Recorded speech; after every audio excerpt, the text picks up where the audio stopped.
కాంగ్రెస్ పార్టీలో మొన్నటి వరకు ఉరకలెత్తిన ఉత్సాహం ఇప్పుడు కనిపించడం లేదు. కర్ణాటక, తెలంగాణ అసెంబ్లీ ఎన్నికల్లో విజయ దుందుబి మోగించిన హస్తం ఇప్పుడు బిక్కచూపులు చూస్తోంది. త్వరలో జరగబోయే పార్లమెంట్ ఎన్నికల్లో మళ్లీ బీజేపీనే గెలుస్తుందని పలు సర్వేలు చెబుతున్న నేపథ్యంలో కాంగ్రెస్ కేడర్లో జోష్ తగ్గింది. సౌత్ ఇండియాను, కొన్ని కాంగ్రెస్ ప్యాకెట్లను మినహాయిస్తే దేశమంతా మోదీ హవానే వీస్తుందని సర్వేలు చెబుతున్నాయి. కొన్ని సర్వేలైతే కాంగ్రెస్ కంచుకోటల్లో సైతం బీజేపీ సత్తా చాటుతుందని అంచనా వేస్తున్నాయి. కర్ణాటకలో సైతం కమలం సత్తా చాటుతుందని అంటున్నాయి.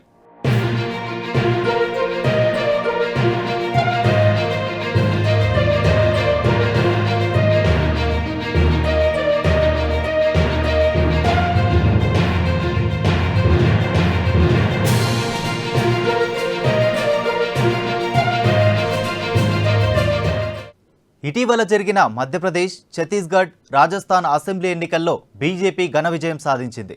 ఛత్తీస్గఢ్, రాజస్థాన్లు కాంగ్రెస్ ఖాతా నుంచి ఎన్డీఏ ఖాతాలోకి వెళ్లిపోయాయి. కర్ణాటక, తెలంగాణ ఎన్నికల్లో గెలవడం పార్టీకి కాస్త ఊరటనిస్తోంది. ఏపీలో కాంగ్రెస్ను మళ్లీ నిలబెట్టడానికి వైఎస్ షర్మిల ప్రయత్నిస్తున్నారు. రాహుల్ గాంధీ రెండో విడత భారత్ జోడో యాత్ర సాగిస్తున్నారు. పైకి అంతా బాగానే కనిపిస్తున్న పార్టీ వాస్తవ బలం ఎంతో హైకమాండ్ అంచనాకు రాలేకపోతుంది.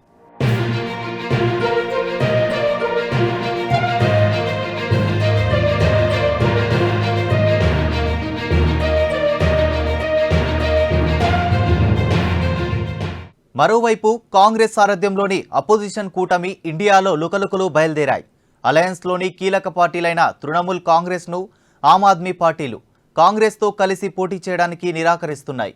మరో కీలక భాగస్వామి డీఎంకేతో కూడా సీట్ల పంచాయతీగా కొలిక్కి రావడం లేదు. కాంగ్రెస్ 40 సీట్లు కూడా గెలుచుకోలేదని తృణమూల్ అధ్యక్షురాలు మమతా బెనర్జీ జోస్యం చెప్పారు. ఇండియా కూటమి ఏర్పాటుతో కీలక పాత్ర పోషించిన జేడీయూ నేత నితీష్ కుమార్ కాంగ్రెస్కు కోలుకొని షాకిచ్చారు. సీఎం కుర్చీ కాపాడుకోవడానికి మళ్లీ ఎన్డీఏ పంచనా చేరారు. అయితే ఇండియా గ్రూపులో ఇలాంటి గాలివాటం పార్టీలు చాలానే ఉన్నాయి.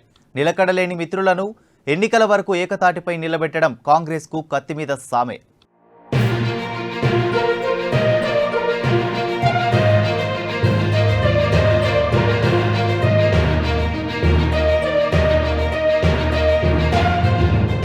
బీజేపీని కాంగ్రెస్ ఒంటరిగా ఎదుర్కొనే పరిస్థితి కనిపించడం లేదు. అయోధ్య రామమందిరం పూర్తి కావడం కమలనాథులకు ఎన్నికల్లో కలిసొచ్చే అంశం. రామమందిర ప్రారంభానికి కాంగ్రెస్ నేతలు వెళ్లకపోవడం హస్తం గుర్తుకు మైనస్ పాయింట్గా మారుతుందని విశ్లేషకులు వెలువడుతున్నారు. అయితే పార్లమెంట్ ఎన్నికల్లో ఎన్డీఏ కూటమికి దాదాపు 370 సీట్లు వస్తాయని పలు సర్వేలు చెబుతున్నాయి. ఒక్క బీజేపీనే 305 నుంచి 310 సీట్లు సాధిస్తుందని అంచనా వేస్తున్నాయి. ఇండియా కూటమికి గరిష్టంగా 120కి మించకపోవచ్చని, కాంగ్రెస్ ఈసారి కూడా 40 నుంచి 60 సీట్లకే పరిమితం అవుతుందని అంటున్నాయి.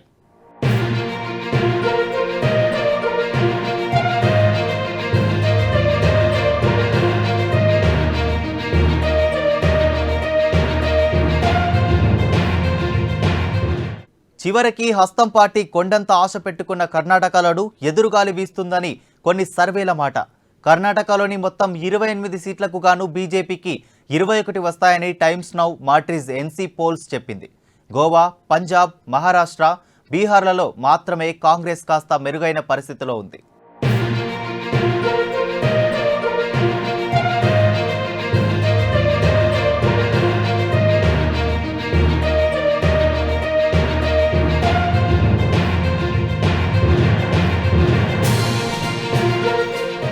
కాంగ్రెస్ అధ్యక్షుడు మల్లికార్జున్ ఖర్గే పార్టీని బలోపేతం చేయడానికి ఛాయాశక్తులా కష్టపడుతున్నారు.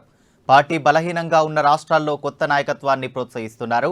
కాంగ్రెస్ అంటే గాంధీ, నెహ్రూల కుటుంబమే ప్రజలకు గుర్తొస్తోంది. ఈ అభిప్రాయాన్ని బ్రేక్ చేయడానికి కాంగ్రెస్ ప్రయత్నిస్తున్న పార్టీ వీరాభిమానులు కూడా ఇంకా సోనియా, రాహుల్, ప్రియాంక గాంధీల పేర్లనే జపిస్తున్నారు. ఆయా రాష్ట్రాల్లో కొత్త తరం నేతలు వస్తున్నా అందరినీ ఒక తాటిపైకి నిలపడంలో పార్టీ ఇబ్బందులు ఎదుర్కొంటోంది. ఎన్నికలకు ఇక 3 నెలల గడువే ఉండడంతో పార్టీ దిక్కులు చూస్తోంది. రాహుల్ భారత్ జోడో యాత్ర మార్చి 20న పూర్తవుతుంది.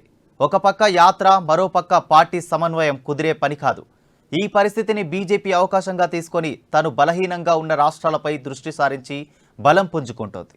కాంగ్రెస్ ఇప్పటికైనా ఇంటిని చక్కదిద్దుకొని మిత్రపక్షాలను ఏకతాటిపై నడిపించలేకపోతే గత ఎన్నికల ఫలితాలనే రుచి చూడక తప్పదు.